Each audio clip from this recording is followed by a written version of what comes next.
One of my favourite filters in Shots to Hole is looking at how people play when they play well or when they play poorly. Typically I'll use these ones down here.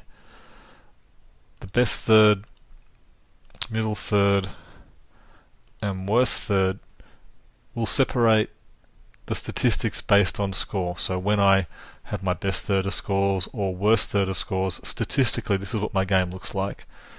Or from for example, a dispersion or how close I'm hitting the ball standpoint, I can also see what tends to happen.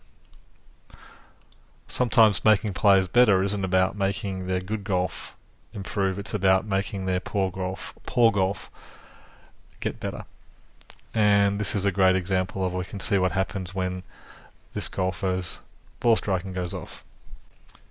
You'll also notice that there is the best 10% and the worst 10%. This filter really shows you the extremes of what happens.